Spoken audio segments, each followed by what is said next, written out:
ನಮಸ್ಕಾರ. ವಶಿಷ್ಠ ಉದಂತ ಸುದ್ದಿವಾಹಿನಿಗೆ ಸ್ವಾಗತ. ಇಂದಿನ ಪಂಚಾಂಗ ಆಷಾಢ ಮಾಸ ಕೃಷ್ಣ ಪಕ್ಷ ಪಂಚಮಿ ತಿಥಿ ಉತ್ತರಾಭಾದ್ರ ಸೋಮವಾರ. ಈ ದಿನ ಎಲ್ಲರಿಗೂ ಶುಭವಾಗಲಿ. ಇಂದಿನ ಮುಖ್ಯಾಂಶಗಳು. ತನ್ವೀರ್ ಸೇಠ್ಗೆ ಕೈತಪ್ಪಿದ ಸಚಿವ ಸ್ಥಾನ. ತನ್ವೀರ್ ಸೇಠ್ ಮನೆ ಮುಂದೆ ಬೆಂಬಲಿಗರ ಪ್ರತಿಭಟನೆ. ರಾಜೀನಾಮೆಗೆ ಒತ್ತಾಯಿಸಿದ ಬೆಂಬಲಿಗರು. ಪ್ರತಿಭಟನೆ ವೇಳೆ ವಿಷ ಸೇವಿಸಿದ ಬೆಂಬಲಿಗ ಆಸ್ಪತ್ರೆಗೆ.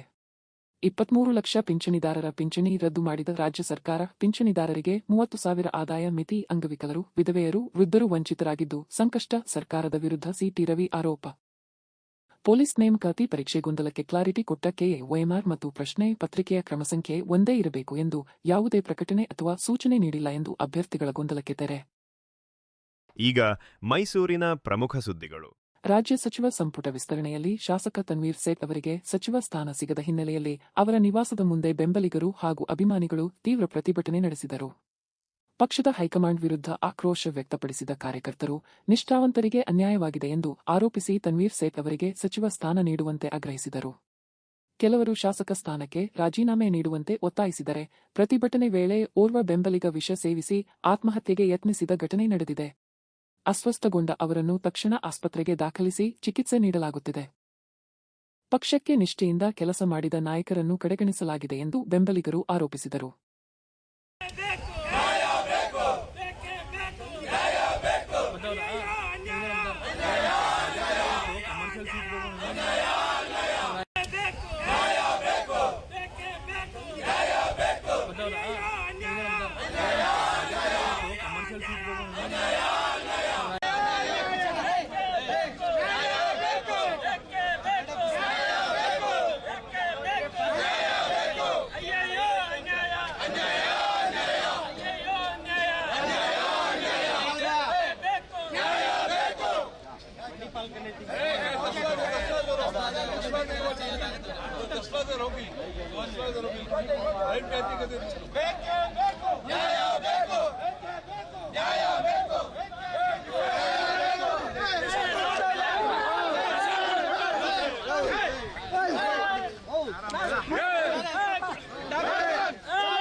जल्दी शॉप को चला भाई।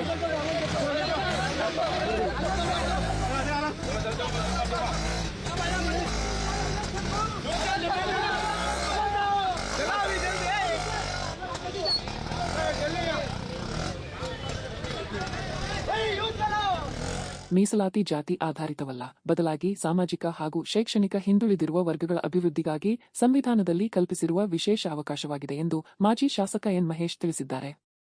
ಮೈಸೂರಿನಲ್ಲಿ ಮಾತನಾಡಿದ ಅವರು, ಸಂವಿಧಾನದ ಅನುಚ್ಛೇದ 15 ಕಾಲಂ 4 ಮತ್ತು 16 ಕಾಲಂ 4ರ ಮೂಲಕ ಶಿಕ್ಷಣ ಹಾಗೂ ಸರ್ಕಾರಿ ಉದ್ಯೋಗದಲ್ಲಿ ಸಮಾನ ಅವಕಾಶದಿಂದ ವಂಚಿತರಾದ ವರ್ಗಗಳಿಗೆ ಮೀಸಲಾತಿ ನೀಡುವ ಅವಕಾಶ ಕಲ್ಪಿಸಲಾಗಿದೆ ಎಂದು ವಿವರಿಸಿದರು.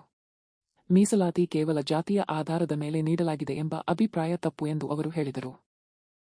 ಸಾಮಾಜಿಕ ಹಿಂದುಳಿದಿರುವಿಕೆ ಪ್ರಮುಖ ಮಾನದಂಡವಾಗಿದ್ದು, ಜಾತಿಯೂ ಅದರಲ್ಲಿ ಒಂದು ಅಂಶವಾಗಿರಬಹುದು, ಆದರೆ ಅದೊಂದೇ ಮಾನದಂಡವಲ್ಲ ಎಂದು ಸ್ಪಷ್ಟಪಡಿಸಿದರು. ಸಂವಿಧಾನದ ಆಶಯವನ್ನು ಸರಿಯಾಗಿ ಅರ್ಥ ಮಾಡಿಕೊಂಡು ಮೀಸಲಾತಿ ಕುರಿತು ಸಾರ್ವಜನಿಕರು ಚರ್ಚಿಸಬೇಕು ಎಂದು ಎನ್ ಮಹೇಶ್ ಕರೆ ನೀಡಿದರು. ಭಾರತ ಸ್ವತಂತ್ರ ಆದಮೇಲೆ ಸಂವಿಧಾನ ಬಂತು. ಸಂವಿಧಾನದಲ್ಲಿ ಅನುಚ್ಛೇದ 15, ಅನುಚ್ಛೇದ 16ಕ್ಕೆ ತಿದ್ದುಪಡಿ ತಂದು 15(4) ಮಾಡಿ ಸಾಮಾಜಿಕವಾಗಿ ಶೈಕ್ಷಣಿಕವಾಗಿ ಹಿಂದುಳಿದ ವರ್ಗಗಳಿಗೆ ಶಿಕ್ಷಣದಲ್ಲಿ ಮೀಸಲಾತಿಯನ್ನು ಒದಗಿಸ್ಕೊಡ್ಬೇಕು, ಆ ಮೀಸಲು ಸೌಲಭ್ಯಗಳನ್ನು ಒದಗಿಸ್ಕೊಡ್ಬೇಕು ಅಂತ. 16(4) ಏನು ಹೇಳುತ್ತೆ ಅಂತಂದರೆ, ಸರ್ಕಾರಿ ಉದ್ಯೋಗದಲ್ಲಿ ಯಾರು ಸಮಾನ ಅವಕಾಶದಿಂದ ವಂಚಿತರಾಗಿದ್ದಾರೋ ಆ ಜಾತಿಗಳಿಗೆ, ಆ ವರ್ಗಗಳಿಗೆ ಮೀಸಲಾತಿಯನ್ನು ಕೊಡಬೇಕು ಅಂತ ಹೇಳಿ 16(4) ಜಾರಿ ಆಯಿತು. ಇಲ್ಲಿ ಒಂದು ಅಂಶವನ್ನು ನಾನು ಕ್ಲಾರಿಫೈ ಮಾಡಲಿಕ್ಕೆ ಇಷ್ಟಪಡ್ತೀನಿ.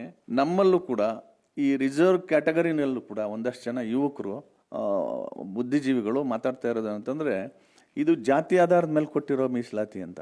ರಾಂಗ್. ಅದು ಜಾತಿ ಆಧಾರದ ಮೇಲಲ್ಲ. 15(4) ಶಿಕ್ಷಣದಲ್ಲಿ ಮೀಸಲಾತಿ ಕೊಡಬೇಕು ಅಂತ. ಮೆಡಿಕಲ್ಲು, ಇಂಜಿನಿಯರಿಂಗು ಮತ್ತು ಎಜುಕೇಷನಲ್ ಫೆಸಿಲಿಟೀಸ್ ಏನೇನು ಕೊಡ್ತಾ ಇದೆ ರಾಜ್ಯ ಸರ್ಕಾರ, ಇವತ್ತು ಕೇಂದ್ರ ಸರ್ಕಾರ, ಅದು ಈ 15(4) ಬಂದಿರೋದು. 15(4) ಏನು ಹೇಳುತ್ತೆ ನೋಡಿ, ಹೇಳ್ತೀನಿ. Nothing in this article or in clause 2 of the article 29 shall prevent the state from making any special provision for the advancement of any socially educationally backward classes of citizens or for the schedule caste and schedule tribe ಅಂತ. Socially backward ಅಂದರೆ caste is one of the factor. It may be a main factor, but that itself is not a factor. ಈಗ ಹಾಸನದ ಪ್ರಮುಖ ಸುದ್ದಿಗಳು. ಧಾರಾಕಾರ ಮಳೆಯ ಪರಿಣಾಮ ಸಕಲೇಶಪುರ ತಾಲೂಕಿನ ಎಡಕುಮರಿ ಕಡಗರವಳ್ಳಿ ನಡುವಿನ ರೈಲ್ವೆ ಮಾರ್ಗದಲ್ಲಿ ಭಾರೀ ಭೂಕುಸಿತ ಸಂಭವಿಸಿದ್ದು, ಬೆಂಗಳೂರು ಮಂಗಳೂರು ನಡುವಿನ ರೈಲು ಸಂಚಾರವನ್ನು ತಾತ್ಕಾಲಿಕವಾಗಿ ಸ್ಥಗಿತಗೊಳಿಸಲಾಗಿದೆ. ಹಳಿ ಮೇಲೆ ಅಪಾರ ಪ್ರಮಾಣದ ಮಣ್ಣು, ಕಲ್ಲು ಹಾಗೂ ಬಂಡೆಗಳು ಕುಸಿದಿರುವ ಹಿನ್ನೆಲೆಯಲ್ಲಿ ರೈಲ್ವೆ ಇಲಾಖೆ ತುರ್ತು ಕಾರ್ಯಾಚರಣೆ ಆರಂಭಿಸಿ ಮಣ್ಣು ತೆರವು ಕಾರ್ಯವನ್ನು ಯುದ್ಧೋಪಾದಿಯಲ್ಲಿ ನಡೆಸುತ್ತಿದೆ. ಪಶ್ಚಿಮ ಘಟ್ಟ ಪ್ರದೇಶದಲ್ಲಿ ನಿರಂತರ ಮಳೆಯಿಂದ ಈ ಭೂಕುಸಿತ ಸಂಭವಿಸಿದೆ ಎಂದು ಅಧಿಕಾರಿಗಳು ತಿಳಿಸಿದ್ದಾರೆ. ರೈಲು ಸಂಚಾರ ಆರಂಭಕ್ಕೂ ಮುನ್ನವೇ ಹಳಿ ಮೇಲೆ ಮಣ್ಣು ಕುಸಿದಿರುವುದು ಪತ್ತೆಯಾಗಿದ್ದರಿಂದ ಸಂಭವಿಸಬಹುದಾಗಿದ್ದ ದೊಡ್ಡ ಅನಾಹುತ ತಪ್ಪಿದೆ. ಸಂಜೆ ವೇಳೆಗೆ ಮಣ್ಣು ತೆರವುಗೊಳಿಸಿ ರೈಲು ಸಂಚಾರ ಪುನರಾರಂಭಿಸುವ ಸಾಧ್ಯತೆ ಇದೆ ಎಂದು ರೈಲ್ವೆ ಇಲಾಖೆ ತಿಳಿಸಿದೆ.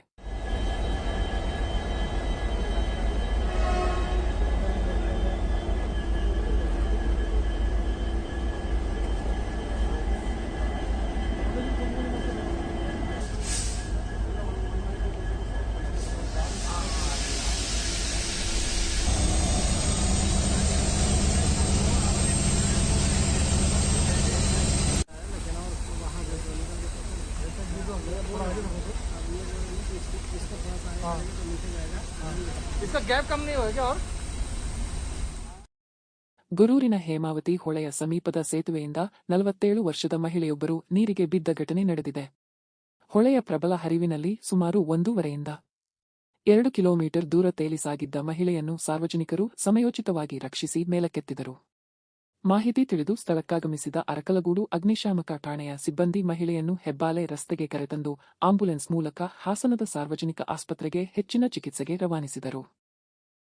ಸಾರ್ವಜನಿಕರ ಸಹಕಾರ ಹಾಗೂ ಸಹಾಯಕ ಠಾಣಾಧಿಕಾರಿ ಪರಮೇಶ್ವರಗೌಡ ಹಾಗೂ ಅಗ್ನಿಶಾಮಕ ಸಿಬ್ಬಂದಿ ರೇವಣ್ಣ, ಎಚ್ಎನ್ ಯೋಗರಾಜು, ಟಿಪಿ ಲತೇಶ್ ಮತ್ತು ಪ್ರಸನ್ನ ಇವರ ತ್ವರಿತ ಕಾರ್ಯಾಚರಣೆಯಿಂದ ಮಹಿಳೆಯ ಜೀವ ಉಳಿಯಿತು.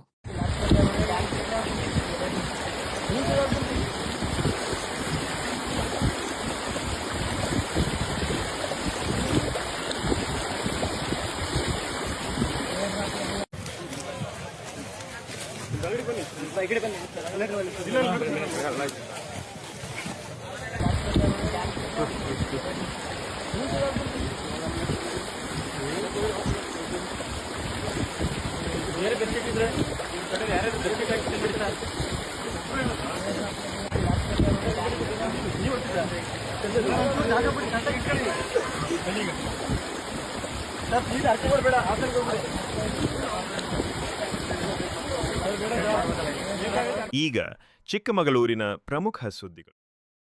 ರಾಜ್ಯದಲ್ಲಿ ಸುಮಾರು 23 ಲಕ್ಷ ವಿವಿಧ ಸಾಮಾಜಿಕ ಭದ್ರತಾ ಪಿಂಚಣಿದಾರರ ಪಿಂಚಣಿಯನ್ನು ಸರ್ಕಾರ ರದ್ದುಪಡಿಸಿದೆ ಎಂದು ಬಿಜೆಪಿ ನಾಯಕ ಸಿಟಿ ರವಿ ಆರೋಪಿಸಿದ್ದಾರೆ. ತಾಂತ್ರಿಕ ಕಾರಣಗಳನ್ನು ಉಲ್ಲೇಖಿಸಿ ಈ ಕ್ರಮ ಕೈಗೊಳ್ಳಲಾಗಿದ್ದು, ಪಿಂಚಣಿ ಪಡೆಯಲು ವಾರ್ಷಿಕ ಆದಾಯ 30,000 ರೂಪಾಯಿ ಮಿತಿಯನ್ನು ನಿಗದಿಪಡಿಸಿರುವುದರಿಂದ ಅನೇಕ ಅಂಗವಿಕಲರು, ವಿಧವೆಯರು ಹಾಗೂ ವಯೋವೃದ್ಧರು ಪಿಂಚಣಿಯಿಂದ ವಂಚಿತರಾಗಿದ್ದಾರೆ ಎಂದು ಅವರು ತಿಳಿಸಿದ್ದಾರೆ. ಬಿಪಿಎಲ್ ಕಾರ್ಡ್ಗೆ 1 ಲಕ್ಷದವರೆಗೆ ಆದಾಯ ಮಿತಿ ಇದ್ದರೂ ಪಿಂಚಣಿಗೆ 30,000 ಮಿತಿ ಅನ್ವಯಿಸಿರುವುದು ಅನ್ಯಾಯ ಎಂದು ಟೀಕಿಸಿದ್ದಾರೆ. ಪಿಂಚಣಿಯನ್ನೇ ಅವಲಂಬಿಸಿ ಬದುಕುತ್ತಿದ್ದ ಸಾವಿರಾರು ಕುಟುಂಬಗಳು ಸಂಕಷ್ಟಕ್ಕೆ ಸಿಲುಕಿದ್ದು, ಈ ವಿಷಯವಾಗಿ ರಾಜ್ಯಾದ್ಯಂತ ಹೋರಾಟ ಸಂಘಟಿಸುವ ಕುರಿತು ಚರ್ಚೆಗಳು ನಡೆಯುತ್ತಿವೆ ಎಂದು ಸಿಟಿ ರವಿ ಹೇಳಿದ್ದಾರೆ. 23 ಲಕ್ಷ ವಿವಿಧ ಪಿಂಚಣಿದಾರರ ಪಿಂಚಣಿಯನ್ನ ರದ್ದುಪಡಿಸಲಾಗಿದೆ. ತಾಂತ್ರಿಕ ಕಾರಣವನ್ನು ಕೊಟ್ಟು ರದ್ದುಪಡಿಸಿದ್ದಾರೆ. ಆ ಪಿಂಚಣಿ ಪಡಿಬೇಕಾದ್ರೆ 30,000 ರೂಪಾಯಿ ಒಳಗಡೆ ಇನ್ಕಮ್ ಇರಬೇಕು ಅಂತಿದೆ. ಬಿಪಿಎಲ್ ಕಾರ್ಡ್ ಪಡಿಲಿಕ್ಕೆ 1 ಲಕ್ಷದವರೆಗೂ ಇದೆ. ಈಗ 30,000 ಇನ್ಕಮ್ ಅನ್ನ ದಾಟಿದ ಎಲ್ಲರದ್ದು ಪಿಂಚಣಿ ರದ್ದಾಗಿದೆ. ಇದರಿಂದಾಗಿ ಅಸಹಾಯಕ ಅಂಗವಿಕಲರು, ವಿಧವೆಯರು, ವಯೋವೃದ್ಧರು ಸಂಕಷ್ಟಕ್ಕೀಡಾಗಿದ್ದಾರೆ. ಇದನ್ನೇ ನಂಬಿಕೊಂಡು ಮನೆಯಲ್ಲಿ 4 ತುತ್ತು ಅನ್ನ ತಿಂತಾ ಇದ್ದವರು ಇವತ್ತು ಅಸಹಾಯಕ ಪರಿಸ್ಥಿತಿಯಲ್ಲಿ ನರಳ್ತಾ ಇದ್ದಾರೆ, ಹಿಡಿಶಾಪ ಹಾಕ್ತಾ ಇದ್ದಾರೆ. ಈ ವಿಷಯವನ್ನು ಕುರಿತು ಹೋರಾಟ ಮಾಡಬೇಕು ಅಂತ ಹೇಳಿ ಚರ್ಚೆ ನಡೀತು. ಚಿಕ್ಕಮಗಳೂರು ಜಿಲ್ಲೆಯ ಮಲೆನಾಡು ಭಾಗದಲ್ಲಿ ಭಾರೀ ಮಳೆಯ ಅಬ್ಬರ ಮುಂದುವರೆದಿದ್ದು, ಶೃಂಗೇರಿ ತಾಲೂಕಿನ ಕೆರೆಕಟ್ಟೆ ಪ್ರದೇಶದಲ್ಲಿ ತುಂಗಾ ನದಿ ಅಪಾಯದ ಮಟ್ಟ ಮೀರಿ ಹರಿಯುತ್ತಿದೆ. ನಿರಂತರವಾಗಿ ಸುರಿಯುತ್ತಿರುವ ಮಳೆಯಿಂದ ನದಿಯಲ್ಲಿ ನೀರಿನ ಹರಿವು ಗಣನೀಯವಾಗಿ ಹೆಚ್ಚಾಗಿದೆ. ಪರಿಣಾಮ ನದಿ ತೀರದಲ್ಲಿರುವ ಐತಿಹಾಸಿಕ ಕಪ್ಪೆ ಶಂಕರ ದೇಗುಲ ಸಂಪೂರ್ಣವಾಗಿ ಜಲಾವೃತಗೊಂಡಿದೆ. ನದಿಯ ಅಬ್ಬರದಿಂದ ಸುತ್ತಮುತ್ತಲಿನ ಪ್ರದೇಶಗಳಲ್ಲೂ ಆತಂಕದ ವಾತಾವರಣ ನಿರ್ಮಾಣವಾಗಿದ್ದು, ಸ್ಥಳೀಯರು ಎಚ್ಚರಿಕೆಯಿಂದ ಇರಲು ಅಧಿಕಾರಿಗಳು ಸೂಚನೆ ನೀಡಿದ್ದಾರೆ.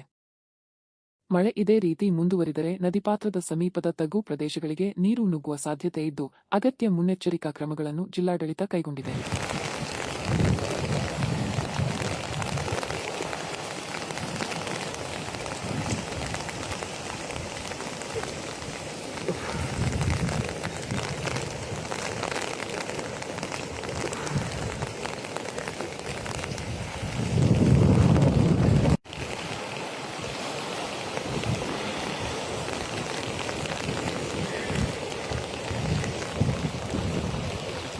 ಈಗ ರಾಜ್ಯ ಮತ್ತು ರಾಷ್ಟ್ರೀಯ ಸುದ್ದಿಗಳು. ರಾಜ್ಯ ಸಚಿವ ಸಂಪುಟ ವಿಸ್ತರಣೆಯಲ್ಲಿ ಸಚಿವ ಸ್ಥಾನ ಕೈತಪ್ಪಿದ ಕುರಿತು ಶಾಸಕ ತನ್ವೀರ್ ಸೇಠ್ ಅಸಮಾಧಾನ ವ್ಯಕ್ತಪಡಿಸಿದ್ದಾರೆ. ಕೆಲ ನಾಯಕರು ಹೈಕಮಾಂಡ್ಗೆ ತಪ್ಪು ಮಾಹಿತಿ ನೀಡಿ ದಾರಿ ತಪ್ಪಿಸಿರುವ ಸಾಧ್ಯತೆಯಿದೆ ಎಂದು ಅವರು ಪರೋಕ್ಷವಾಗಿ ಆರೋಪಿಸಿದರು. ಪಕ್ಷದ ವರಿಷ್ಠರ ಮೇಲೆ ಸಂಪೂರ್ಣ ನಂಬಿಕೆ ಇಟ್ಟಿದ್ದೆ, ಆದರೆ ಆ ನಂಬಿಕೆಗೆ ಧಕ್ಕೆಯಾಗಿದೆ ಎಂದು ಬೇಸರ ವ್ಯಕ್ತಪಡಿಸಿದರು. ರಾಜ್ಯ ಹಾಗೂ ಸ್ಥಳೀಯ ಮಟ್ಟದಲ್ಲಿ ನಡೆದ ಕೆಲ ಬೆಳವಣಿಗೆಗಳಿಂದ ಈ ಪರಿಸ್ಥಿತಿ ನಿರ್ಮಾಣವಾಗಿರಬಹುದು ಎಂದು ಹೇಳಿದರು. ಸದ್ಯ ಎಲ್ಲ ವಿಚಾರಗಳನ್ನು ಗಮನಿಸುತ್ತಿದ್ದು, ಸೂಕ್ತ ಸಮಯದಲ್ಲಿ ಸ್ಪಷ್ಟ ಮಾಹಿತಿಯೊಂದಿಗೆ ತಮ್ಮ ನಿಲುವನ್ನು ತಿಳಿಸುವುದಾಗಿ ಹೇಳಿದರು. ತಮ್ಮನ್ನು ಬೆಂಬಲಿಸಿದ ಕಾರ್ಯಕರ್ತರು ಮತ್ತು ಜನರ ಭಾವನೆಗಳಿಗೆ ಸ್ಪಂದಿಸಿ ಮುಂದಿನ ರಾಜಕೀಯ ಹೆಜ್ಜೆಯನ್ನು ಇಡುವುದಾಗಿ ತನ್ವೀರ್ ಸೇಠ್ ತಿಳಿಸಿದ್ದಾರೆ.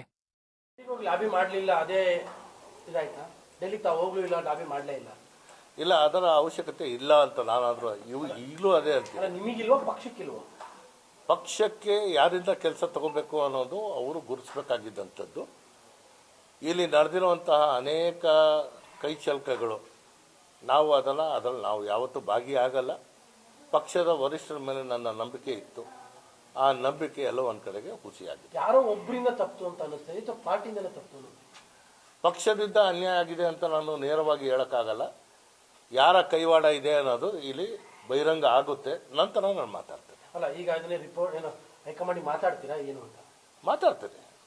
ನಾನು ಎಲ್ಲಿಗೂ ಯಾರಿಗೂ ಅಡ್ಡಿ ಅಂತೂ ಬರಲ್ಲ. ಬರುವಂಥ ದಿನಗಳಲ್ಲಿ ನನ್ನ ಸ್ಪಷ್ಟವಾದಂಥ ನಿಲುವು, ವರಿಷ್ಠರಿಗೆ ಏನು ಮಾತಾಡಬೇಕು, ರಾಜ್ಯದ ನಾಯಕರುಗಳಿಗೆ ಏನು ಮಾತಾಡಬೇಕು ಮಾತಾಡ್ತೇನೆ. ಮೈಸೂರು ನಾಯಕರಿಂದ ತಪ್ಪಿದೆ ಅಂತ ಅಥವಾ ಬೆಂಗಳೂರು ನಾನು ನಮ್ಮ ಪಕ್ಷದ ನಾಯಕರು ಅಂತ ಹೇಳ್ತೇನೆ. ಅವ್ರು ಯಾವ ಭಾಗದವರು ಅಂತ ಹೇಳಲ್ಲ, ನಂತರ ಅದು ಬಹಿರಂಗ ಆಗುತ್ತೆ. ಕ್ಲಾರಿಟಿ ಇದೆ ತಮಗೆ? ಬಹಳ ಕ್ಲಾರಿಟಿ ಇದೆ. ಯಾರಿಂದ ತಪ್ಪು ಅಂತ ಯಾವುದೇ ರೀತಿಯಲ್ಲಿ ದಾರಿ ತಪ್ಪುವಂಥದ್ದಲ್ಲ. ಸ್ಪಷ್ಟವಾದಂಥ ಮಾಹಿತಿಯೊಂದಿಗೆ ನಾನು ನಿಮ್ಮ ಹತ್ರ ಚರ್ಚೆ ಮಾಡ್ತೀನಿ. ಅವರ ಮೇಲೆ ಯಾವ ಒತ್ತಡ ಹಾಕ್ತರೋ, ಈಗ ಒಂದು ಕಡೆಗೆ ನಮ್ಮ ಪ್ರಧಾನ ಕಾರ್ಯದರ್ಶಿ ಆಡಳಿತ ಕೇರಳ ಮೂಲದವರು, ಕೇರಳದಲ್ಲಿ ಪ್ರವಾಹ, ಮಳೆ ಮತ್ತು ಆಸ್ತಿ ಪಾಸ್ತಿ ಪ್ರಾಣಹಾನಿ ಆಗ್ತಾ ಇರುವಂಥದ್ದು, ಆ ಒತ್ತಡ ಅಲ್ಲಿದೆ. ಕರ್ನಾಟಕದಲ್ಲಿ ಬರದ ಒಂದು ಪರಿಸ್ಥಿತಿ ಛಾಯಾ ನಮ್ಮ ಮುಂದೆ ಇದೆ. ಹಾಗಾಗಿ ನಾನು ನಂಬಿರುವಂಥ ನಾಯಕರು ಬೇರೆ ಬೇರೆ ಕಾರ್ಯಗಳಲ್ಲಿ ಬ್ಯುಸಿ ಆದಂತಹ ಕಾರಣದಿಂದ ಯಾರು ದಾರಿ ತಪ್ಪಿಸಿದ್ದಾರೆ, ಅವರ ಮಾತಿಗೆ ಯಾರು ಮಣೆ ಹಾಕಿದ್ದಾರೆ ಅನ್ನೋದನ್ನ ಎಲ್ಲವೂ ಬಹಿರಂಗ ಆಗುತ್ತೆ. ಇದು ಚಾಡಿ ಹೇಳಿರೋದ ದಾರಿ ತಪ್ಪಿಸಿರೋದ? ಚಾಡಿ ಹೇಳುವಂಥದಕ್ಕೆ ನನ್ನ ಮೇಲೆ ಯಾರು ಏನು ಸಾಬೀತು ಮಾಡ್ಕೊಳ್ಳೋಕ್ಕಾಗಲ್ಲ. ಆದರೆ ಏನು ನನ್ನ ನಂಬಿಕೆ ಇತ್ತು, ಆ ನಂಬಿಕೆಗೆ ಹುಸಿಯಾಗಿದೆ. ಮುಂದಿನ ಹೆಜ್ಜೆ ನನಗೆ ರೂಪ ಕೊಟ್ಟಂತ 6 ಬಾರಿ ರೂಪ ಕೊಟ್ಟಂತ ನನ್ನ ಜನ, ಅವರ ಏನು ಭಾವನೆಗಳಿದೆ ಅದಕ್ಕೆ ನಾನು ಸ್ಪಂದಿಸುವಂತ ಕೆಲಸ ಮಾಡ್ತೇನೆ. ಪೊಲೀಸ್ ಕಾನ್ಸ್ಟೇಬಲ್ ನೇಮಕಾತಿ ಲಿಖಿತ ಪರೀಕ್ಷೆಯಲ್ಲಿ ಒಎಂಆರ್ ಉತ್ತರ ಪತ್ರಿಕೆ ಹಾಗೂ ಪ್ರಶ್ನೆ ಪತ್ರಿಕೆಯ ಕ್ರಮಸಂಖ್ಯೆ ಒಂದೇ ಇರಲಿಲ್ಲ ಎಂಬ ಆರೋಪದ ಹಿನ್ನೆಲೆಯಲ್ಲಿ ಉಂಟಾದ ಗೊಂದಲಕ್ಕೆ ಕರ್ನಾಟಕ ಪರೀಕ್ಷಾ ಪ್ರಾಧಿಕಾರ ಕೆಯ ಅಧಿಕೃತ ಸ್ಪಷ್ಟನೆ ನೀಡಿದೆ. ಈ ಕುರಿತು ಪ್ರಕಟಣೆ ಹೊರಡಿಸಿರುವ ಕೆಯ ಒಎಂಆರ್ ಉತ್ತರ ಪತ್ರಿಕೆ ಮತ್ತು ಪ್ರಶ್ನೆ ಪತ್ರಿಕೆಯ ಕ್ರಮಸಂಖ್ಯೆ ಒಂದೇ ಇರಬೇಕು ಎಂದು ಯಾವುದೇ ಪ್ರಕಟಣೆ, ಸೂಚನೆ ಅಥವಾ ಮಾಧ್ಯಮಗಳ ಮೂಲಕ ತಿಳಿಸಿಲ್ಲ ಎಂದು ಸ್ಪಷ್ಟಪಡಿಸಿದೆ. ಪರೀಕ್ಷಾ ಪ್ರಕ್ರಿಯೆ ನಿಯಮಾನುಸಾರ ನಡೆದಿದ್ದು, ಕ್ರಮಸಂಖ್ಯೆ ವ್ಯತ್ಯಾಸದಿಂದ ಅಭ್ಯರ್ಥಿಗಳು ಆತಂಕ ಪಡುವ ಅಗತ್ಯವಿಲ್ಲ ಎಂದು ತಿಳಿಸಿದೆ. ಸಾಮಾಜಿಕ ಜಾಲತಾಣಗಳಲ್ಲಿ ಹರಿದಾಡುತ್ತಿರುವ ಸುಳ್ಳು ಹಾಗೂ ತಪ್ಪು ಮಾಹಿತಿಯನ್ನು ನಂಬಬಾರದು ಮತ್ತು ವದಂತಿಗಳನ್ನು ಹರಡದಂತೆ ಅಭ್ಯರ್ಥಿಗಳು ಹಾಗೂ ಸಾರ್ವಜನಿಕರಿಗೆ ಕೆಎ ಮನವಿ ಮಾಡಿದೆ. ಪರೀಕ್ಷೆಗೆ ಸಂಬಂಧಿಸಿದ ಅಧಿಕೃತ ಮಾಹಿತಿಯನ್ನು ಮಾತ್ರ ಗಮನಿಸುವಂತೆ ಸೂಚಿಸಿದೆ. ಇದು OMR ಇದೆ. ಇವತ್ತಿನ ಪರೀಕ್ಷೆದು ಪ್ರಶ್ನೆ ಪತ್ರಿಕೆ ಇದೆ. ನೋಡಿ, OMR ಅಲ್ಲಿ ಏನಿದೆ ಅಂತಂದ್ರೆ ದಿನಾಂಕ, ಅಭ್ಯರ್ಥಿಯ ಹೆಸರು, ನೋಂದಣಿ ಸಂಖ್ಯೆ, ವರ್ಷನ್ ಕೋಡ್, ಪ್ರಶ್ನೆ ಪತ್ರಿಕೆ ವರ್ಷನ್ ಕೋಡು, ಪ್ರಶ್ನೆ ಪತ್ರಿಕೆ ಕ್ರಮ ಸಂಖ್ಯೆ. ಒಂದು ವೇಳೆ ವಿದ್ಯಾರ್ಥಿಗಳ ಅರ್ಥ ಮಾಡ್ಕೊಳ್ಳಿ, ಪ್ರಶ್ನೆ ಪತ್ರಿಕೆ ಕ್ರಮ ಸಂಖ್ಯೆ ಏನಿದೆ ಅದು ಮತ್ತೆ ಉತ್ತರ ಪತ್ರಿಕೆ OMR ನ ಕ್ರಮ ಸಂಖ್ಯೆ ಎರಡೂ ಒಂದೇ ಆಗಿದ್ದು ಅದು ಕಡ್ಡಾಯ ಆಗಿದ್ರೆ OMR ಒಳಗಡೆ ಮತ್ತೆ ಈ ಪ್ರಶ್ನೆ ಪತ್ರಿಕೆ ಸಂಖ್ಯೆ ತುಂಬಿ ಅಂತೇಳಿ ನಾವು ಕಾಲಂ ಕೊಡ್ತಿದ್ವಾ? ಕಳೆದ 2.5 ವರ್ಷದಿಂದ ಪ್ರಾಧಿಕಾರದಲ್ಲಿ ನಾನು ಪರೀಕ್ಷೆಗಳನ್ನ ನಡೆಸ್ಕೊಂತ ಬಂದಿದ್ದೀನಿ. ಯಾವ್ದಾದ್ರು ಒಂದು ಪರೀಕ್ಷೆನಲ್ಲಿ OMR ಮತ್ತೆ ಪ್ರಶ್ನೆ ಪತ್ರಿಕೆ ಕ್ರಮ ಸಂಖ್ಯೆ ಒಂದೇ ಆಗಿರ್ಬೇಕು ಅಂತ ನಾವು ಇನ್ಸ್ಟ್ರಕ್ಷನ್ಸ್ ಕೊಟ್ಟಿದೀವ? ಅಂತದೊಂದು ಕಲ್ಪನೆನ ಯಾಕೆ ವಿದ್ಯಾರ್ಥಿಗಳು ಮಾಡ್ಕೊಂಡು ಅದು ಇಲ್ಲ ಇದು ಬೇರೆ ಬೇರೆ ಇದೆ.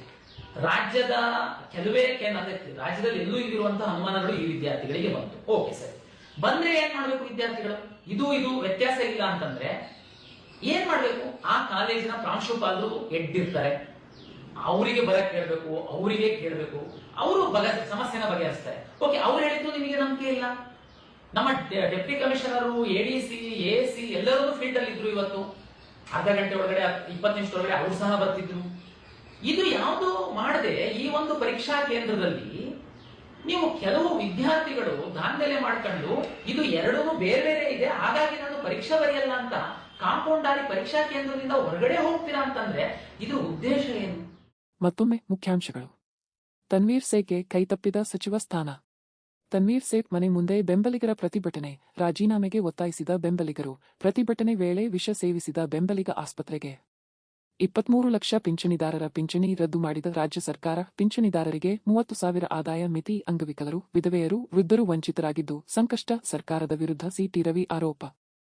ಪೊಲೀಸ್ ನೇಮಕಾತಿ ಪರೀಕ್ಷೆ ಗೊಂದಲಕ್ಕೆ ಕ್ಲಾರಿಟಿ ಕೊಟ್ಟ ಕೆಎ. OMR ಮತ್ತು ಪ್ರಶ್ನೆ ಪತ್ರಿಕೆಯ ಕ್ರಮಸಂಖ್ಯೆ ಒಂದೇ ಇರಬೇಕು ಎಂದು ಯಾವುದೇ ಪ್ರಕಟಣೆ ಅಥವಾ ಸೂಚನೆ ನೀಡಿಲ್ಲ ಎಂದು ಅಭ್ಯರ್ಥಿಗಳ ಗೊಂದಲಕ್ಕೆ ತೆರೆ. ಇಲ್ಲಿಗೆ ಇಂದಿನ ವಾರ್ತಾ ಪ್ರಸಾರ ಮುಕ್ತಾಯವಾಯಿತು. ಧನ್ಯವಾದಗಳು. ಈ ದಿನ ಎಲ್ಲರಿಗೂ ಶುಭವಾಗಲಿ.